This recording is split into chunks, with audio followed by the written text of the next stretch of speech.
Hello students, আজকের এই ভিডিওতে আমরা পঞ্চম শ্রেণীর প্রথম পর্যায়ক্রমিক মূল্যায়নের গণিত বিষয়ের একটি নমুনা প্রশ্নপত্র নিয়ে আলোচনা করব। তাই তোমরা ভিডিওটি প্রথম থেকে শেষ পর্যন্ত মনোযোগ সহকারে দেখতে থাকো, কারণ এই সাজেশনে খুব গুরুত্বপূর্ণ প্রশ্ন রয়েছে যা পরীক্ষায় আসার চান্স খুব বেশি। তাই তোমরা ভিডিওটি মনোযোগ সহকারে দেখতে থাকো। আচ্ছা, এবারে পরীক্ষা হবে 20 নম্বরের, সময় থাকবে 40 মিনিট। একের দাগে কী বলেছে দেখো, যে কোনো 6টি প্রশ্নের উত্তর দাও। অর্থাৎ এখানে 6টি প্রশ্ন থাকবে 6 নম্বরের, এক নাম্বার করে 6 নম্বরের থাকবে। কতে বলেছে কোনো সংখ্যার গুণনীয়কের সংখ্যা নির্দিষ্ট অনির্দিষ্ট। দেখো, মনে করি আমরা যদি একটা সংখ্যা ধরে থাকি 5, এর গুণনীয়ক আমরা কী পাবো বলো তো? 1 আর 5, আর কিন্তু পাচ্ছি না। অথবা আমরা যদি 7 ধরি, 7-এর গুণনীয়ক কী পাবো? 1 পাচ্ছি, 7 পাচ্ছি, বেশি কিন্তু পাচ্ছি না। তাহলে আমরা কি জানলাম যে কোনো সংখ্যার গুণনীয়কের সংখ্যা তাহলে নির্দিষ্ট। আচ্ছা, পরের প্রশ্ন, মৌলিক জোড় সংখ্যাটি হলো 1, 2, 3, 4। দেখো, 1 মৌলিকও নয় যৌগিকও নয়, একটি অখণ্ড সংখ্যা। আচ্ছা, 2 হচ্ছে ক্ষুদ্রতম মৌলিক আর জোড় সংখ্যা। 3 তো মৌলিক সংখ্যা কিন্তু জোড় নয়। 4 মৌলিক নয় কিন্তু জোড় সংখ্যা। তাহলে এখানে কি প্রশ্ন বলেছে যে মৌলিক জোড় সংখ্যাটি হলো কি? তাহলে মৌলিক জোড় সংখ্যা হবে 2। পরের প্রশ্ন, দুটি পরস্পর মৌলিক সংখ্যার সাধারণ গুণনীয়ক 1, 0, অসংখ্য সংখ্যা দুটির গুণফল। মনে করো দুটি পরস্পর মৌলিক সংখ্যা 5 আর 7। যদি 5-এর গুণনীয়ক বের করি কি হবে?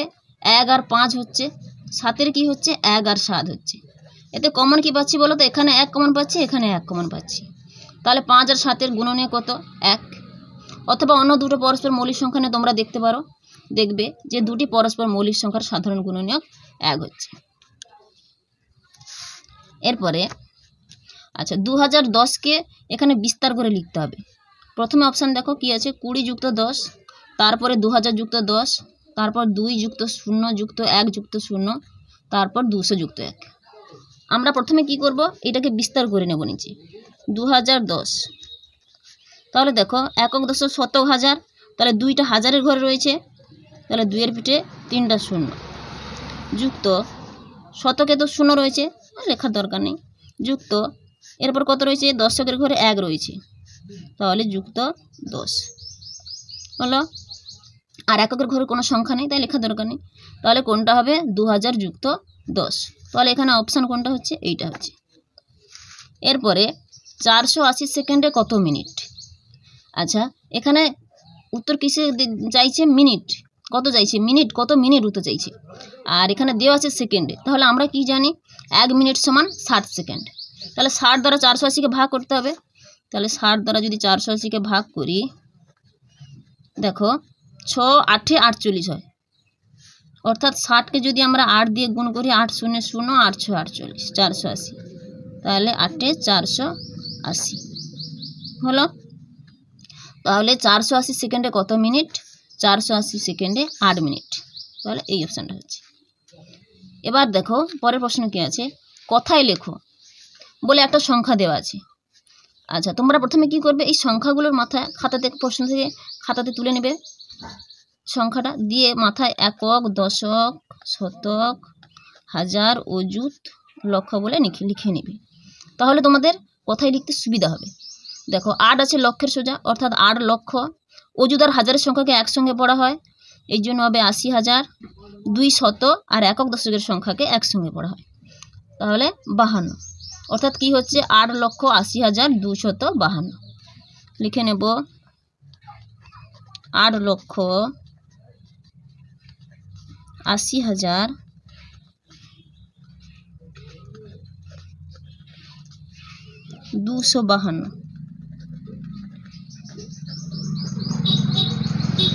হলো। পরের প্রশ্ন, ফাঁকা ঘরে গ্রেটার দেন অথবা লেস দেন চিহ্ন বসাও। কি বলেছে? ভাজক আর ভাগশেষ এর মধ্যে গ্রেটার দেন চিহ্ন হবে না লেস দেন চিহ্ন হবে? দেখো, যদি আমি কোনো একটা সংখ্যাকে ভাগ করে থাকি, মনে করো 5-কে 2 দিয়ে ভাগ করছি, তাহলে 2 দিয়ে দিলে 2 2 4 হচ্ছে, 1 ভাগশেষ হচ্ছে। তাহলে আমরা ভাজ্য কোনটাকে বলি? 5 হচ্ছে ভাজ্য, এটা ভাগফল, আর এটা ভাজক। 2টা হচ্ছে এখানে ভাজক আর 1টা ভাগশেষ।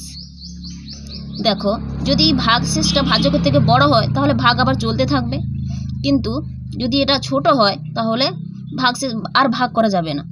তাই মনে রাখতে হবে ভাজক সবসময় ভাগশেষের থেকে বড় হবে। এই জন্য এখানে কোন চিহ্নটা দেবো, যেটা বড় তার দিকে হ্যাঁ, তাহলে গেটা দেন হবে। এরপরে পরের প্রশ্ন, 50,050 সংখ্যাটি হলো। তাহলে আমরা একক দশক শতক করে বসিয়ে নেব সংখ্যাটা। একক দশক শতক হাজার অযুত লক্ষ নিযুত কোটি। দেখো 50,000, 50,000 বলতে যদি আমি এখানে 5 বসাই তাহলে কিন্তু 5,000 হচ্ছে, হবে না। অযুত আর হাজারের সংখ্যা একসঙ্গে পড়া হয়, তাহলে 5 এর শূন্য, 50,050 হলো। তাহলে শতকের ঘরে একটা শূন্য বসিয়ে দেবো। তাহলে এইটা কোন অপশানের সঙ্গে মিলেছে দেখে নিতে হবে। তাহলে দেখো প্রথম অপশানে 5 2 0 5 0, তাহলে এই অপশানটা হচ্ছে। এরপরে 2 দাগে বলেছে যে কোনো 4টি প্রশ্নের উত্তর দাও।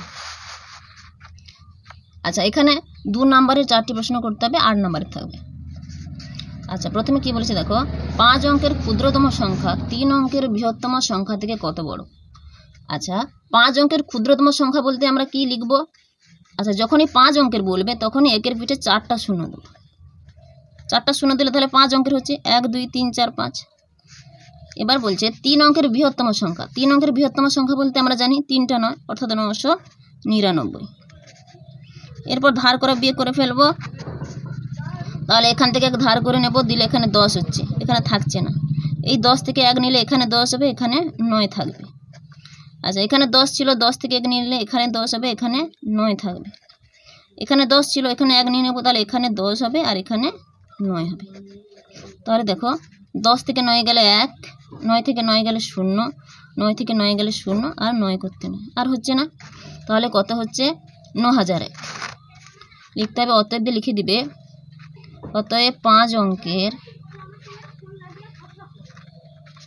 ক্ষুদ্রতম সংখ্যা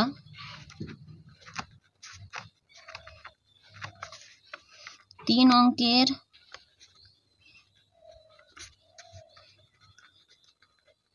বৃহত্তম সংখ্যা থেকে 9,001 বড় বা বেশি লিখতে পারো। পরের প্রশ্ন দেখো, পরের প্রশ্ন বলেছে 4 ও 6 এর 3টি সাধারণ গুণিতক লেখো। আচ্ছা, গুণিতক বলতে আমরা কি বুঝি বলো তো, গুণ করে করে যেটা পেয়ে থাকি। তাহলে প্রথমে 4 এর গুণিতকগুলো লিখে নেব। 4 এর গুণিতকগুলি হলো, আচ্ছা 4 একে 4, 4 2 8, 4 3 12, 4 4 16, 4 5 20, 4 6 24, 4 7 28, 4 9 36, আরও ডট ডট করে চলতে আছে। একই রকম 6 এর গুণিতকগুলি লিখে নেব। 6 এর গুণিতকগুলি হলো 6 একে 6, 6 2 12, 6 3 18, 6 4 24, 6 5 30, 6 6 36, 6 7 42। কমাদের ডট ডট করে চলতে আছে গুণিতক, কারণ গুণিতকের সংখ্যা নির্দিষ্ট নয়, এই জন্য। তাহলে দেখো এবার দেখবো এই দুটোতে কমন কোনটা। দেখো এখানে দেখো প্রথমে আমরা 12 কমন পাচ্ছি, এরপরে 12-র পরে দেখো এখানে 24 রয়েছে, এখানে 24 রয়েছে, এরপরে দেখো এখানে 36 রয়েছে, এখানেও 36 রয়েছে। হলো, তাহলে 3টা আমরা সাধারণ গুণিতক কী পেলাম, 12, 24 আর 36 লিখে নেব। অতএব 4 ও 6 এর 3টি সাধারণ গুণিতক হলো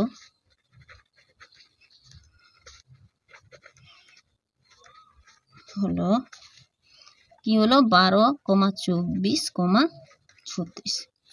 এরপরে প্রশ্ন দেখো কি রয়েছে, বলেছে দুটি সংখ্যার গসাগু 5 ও লসাগু 60, একটি সংখ্যা 15 হলে অপর সংখ্যাটি কত।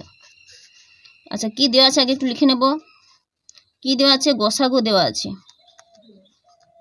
5, আর কি দেওয়া আছে, লসাগু দেওয়া আছে 60। আচ্ছা, আমরা কি পড়েছি,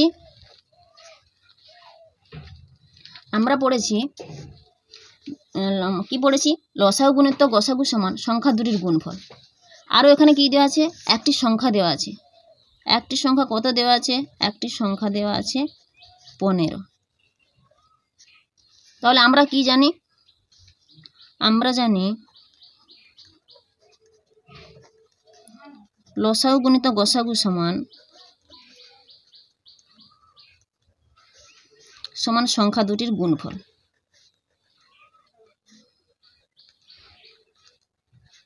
তাহলে এখানে একটি সংখ্যা দেওয়া আছে, তাহলে অপর সংখ্যা কি করে পাবো? তাহলে লসাগু গুণিত গসাগু বাই একটি সংখ্যা করে দেব। অতএব অপর সংখ্যা সমান লসাগু গুণিত গসাগু বাই একটি সংখ্যা। তাহলে লসাগু দেখো 60, গসাগু 5 আর একটি সংখ্যা 15। তাহলে কাটাকাটি করে নেব, 15 4 60 সমান 5 4 20। অতএব অপর সংখ্যাটি কত? তাহলে লিখে নেব অতএব, বা সুতরাং লিখতে পারো, সুতরাং অপর সংখ্যাটি হবে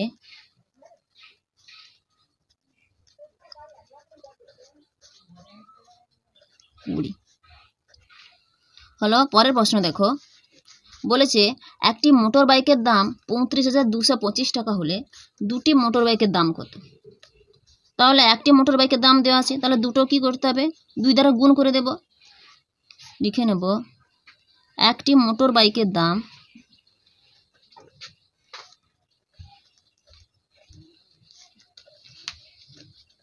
35,225 টাকা। অতএব দুটি মোটর বাইকের দাম হবে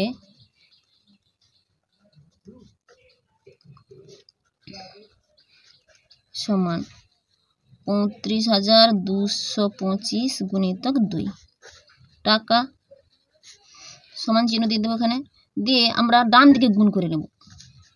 তাহলে 35,225-কে 2 দ্বারা গুণ, 2 5 দিয়েছে 0 হাতে 1, 2 2 4 একে 5, 2 2 4, 2 5 দিয়েছে 0 হাতে 1, 2 3 6 একে 70। তাহলে কত হচ্ছে? 70,450 টাকা হলো। এরপরে কি রয়েছে দেখো, এরপরে রয়েছে 72, 90 ও 54 এর গসাগু নির্ণয় করো। আচ্ছা, গসাগু আমরা এমনি করে নেব। দেখো প্রথমে 72, 90 আর 54 লিখে নেব। এবার দেখো এমন সংখ্যা দিয়ে ভাগ করতে হবে যাতে তিনটার সঙ্গে বিভাজ্য হয়। আচ্ছা, আমি যদি 9 দিই, দেখো 9 8 72, 9 10 90, 9 6 54। অথবা যদি 2 দিয়ে থাকি, 2 দিয়ে দিই আগে, 2 2 3 6, 2 6 12। দেখো 2 4 8, তাহলে 9 থেকে 8 গেলে 1 আর 0 10, তাহলে 2 5 10। আচ্ছা 2 2 4, 5 থেকে 4 গেলে 1 মানে 14 হচ্ছে এখানে, তাহলে 2 7 14। এবারে 9 দিয়ে দেবো। দেখো 9 দিলে 9 4 36, 9 5 45 আর 9 3 27। আর যাচ্ছে না, তাহলে লিখবো অতএব 72, 90 ও 54 এর গসাগু সমান, তাহলে 2 গুণিতক 9 সমান 9 2 18। এরপরে কি বলেছে দেখো, এরপরে 3-এর দাগে যে কোনো দুটি প্রশ্নের উত্তর দিতে হবে, 3 নম্বরে দূরে থাকবে, অর্থাৎ 3 দিয়ে 6 নম্বর। আচ্ছা কি বলেছে, দেবব্রত বাবু তার 6 মাসের আয় দিয়ে 7 মাসের খরচ চালান। তার মাসিক খরচ 12,270 টাকা হলে মাসিক আয় কত? তাহলে তার এখানে কি দেওয়া আছে? 1 মাসে খরচ। 1 মাসে দেবব্রত বাবুর কতটা খরচ হয়? দেবব্রত বাবু খরচ করেন 12,270 টাকা। এখানে কি দেওয়া আছে? খরচ দেওয়া আছে। এখানে কি দেওয়া আছে? 6 মাসের আয় আর 7 মাসের খরচ। তাহলে 1 মাসে দেবব্রত বাবু খরচ করেন 12,270 টাকা, তাহলে 7 মাসে তিনি কত টাকা খরচ করেন? অতএব তিনি 7 মাসে খরচ করেন কত করেন? তাহলে 12,270-কে 7 দ্বারা গুণ করে নেব। তাহলে 12,270 গুণিতক 7 টাকা। আচ্ছা তাহলে ডান দিকে গুণ করে নেব। 12,270-কে 7 দ্বারা, 7 0 0, 7 7 9 হাতে 4, 7 দিয়ে 14, 4 18 8 হাতে 1, 7 দিয়ে 14-কে 15 5, 7 একে 8। তাহলে কত হলো? 85,890 টাকা।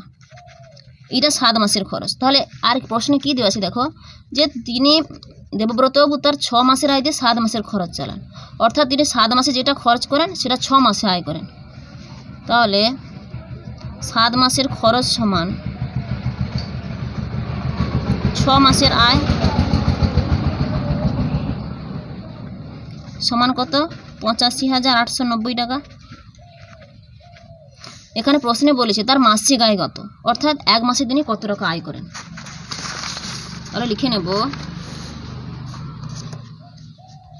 অতএব তার মাসিক আয় সমান, তাহলে এটাকে 6 দ্বারা ভাগ করতে হবে। তাহলে 85,890-কে 6 দ্বারা ভাগ করব, ডান দিকে ভাগ করে নেব। তাহলে 85,890-কে 6 দ্বারা, 6-কে 6, 2 5 নামলো, 6 4 24, 5 থেকে 4 গেলে 1 8, 6 3 18, 9 নামবে, 6-কে 6, 3 0 6 5 30। তাহলে কত হচ্ছে? 14,315 টাকা। অতএব দেবব্রতবাবু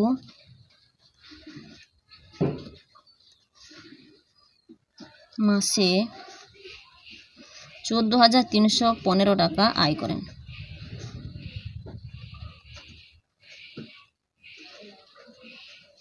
এরপরে প্রশ্ন দেখো কি বলেছে, 3টি ঘন্টা একসঙ্গে বাজার পর যথাক্রমে 15 সেকেন্ড, 20 সেকেন্ড ও 25 সেকেন্ড অন্তর বাজে, কতক্ষণ পর ঘন্টাগুলো আবার একসঙ্গে বাজবে? এই প্রশ্নগুলো পরীক্ষায় প্রায় থাকে, তোমরা ভালো করে দেখো। তাহলে প্রথমে কি করব, এই 15, 20 ও 25-এর লসাগু করে নেব। 15, 20 আর 25-এর লসাগু করে নেব। 5-এ দেব, 5 3 15, 5 4 20, 5 5 25। তাহলে অতএব 15, 20 ও 25-এর লসাগু কত হচ্ছে? 5 গুণিতক 3 গুণিতক 4 গুণিতক 5। দেখো 5 5 25, 4 100, 100 3 300, তাহলে 300 পাচ্ছি লসাগু। এখানে কি দেওয়া আছে? 300 সেকেন্ড। তাহলে 300 সেকেন্ড সমান কত মিনিট আমরা বের করে নেব। 300 সেকেন্ড সমান, দেখো 1 মিনিট সমান 60 সেকেন্ড, তাহলে আমরা 300-কে 60 দ্বারা ভাগ করে নেব। আচ্ছা 6 5 30 হয়, তাহলে 60 5 300 হয়ে যাবে। দেখো 5 0 0, 5 6 30, 0 হয়ে যাচ্ছে। তাহলে 300 সেকেন্ড সমান কত? 5 মিনিট। প্রশ্নে বলেছে কতক্ষণ পরে ঘন্টাগুলো আবার একসঙ্গে বাজবে, লিখব অতএব 5 মিনিট পর ঘন্টাগুলো আবার একসঙ্গে বাজবে।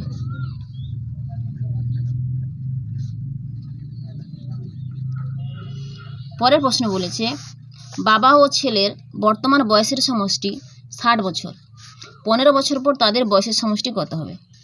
আচ্ছা বাবা ছেলের বর্তমান বয়সের সমষ্টি কত দেওয়া আছে? 60 বছর। তাহলে 15 বছর পরে, অর্থাৎ 15 বছর পরে দুজনের বয়স কত হবে? 15 2 30, 60-এর সঙ্গে 30টা যোগ করে দেব, দিলে হয়ে যাবে 90 বছর। লিখে নেব একটু, বাবা ও ছেলের বর্তমান বয়সের সমষ্টি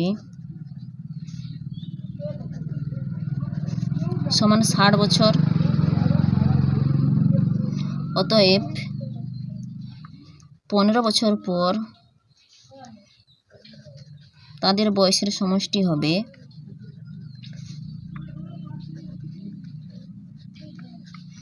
সমান 60 যুক্ত 15 গুণিতক 2, কারণ দুজনের বয়স বলেছে বছর, তাহলে 60 যুক্ত 30 বছর সমান 90 বছর হয়ে গেল।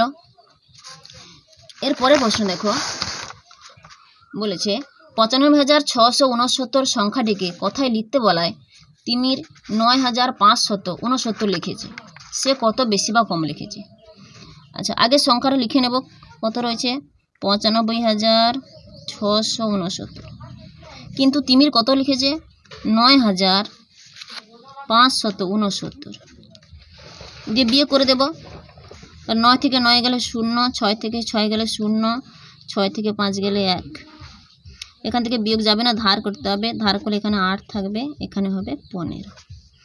তাহলে 15 থেকে 9 গেলে 6, থাকছে 8। তাহলে সে 86,100 কম লিখেছে, কারণ তাকে 95,669 লিখতে বলা হয়েছিল, সে লিখেছে 9,569। তাহলে সে কত বেশি বা কম লিখেছে? তাহলে সে 86,100 কম লিখেছে। অতএব তিমির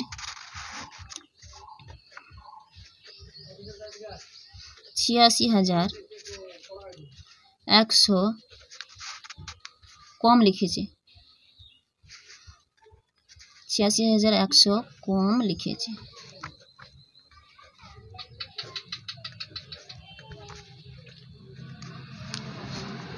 ঠিক আছে, আজকের ভিডিওতে এই পর্যন্ত।